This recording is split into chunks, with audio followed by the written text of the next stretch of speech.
தண்டகாரண்யம் வந்தான் தசரதன் தனயன் விண்ணவர் வியந்திட விராதனை வதம் செய்து பறவை ஜடாயுவை பார்த்து உறவு கூறி பஞ்சவடிக்கு சென்றான் பரதனின் சோதரன்.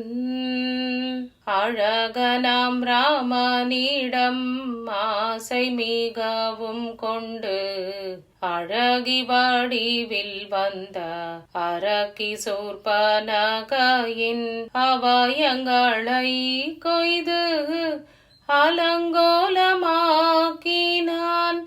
அன்னை சுமித்திரையின் அருமை குமாரன்.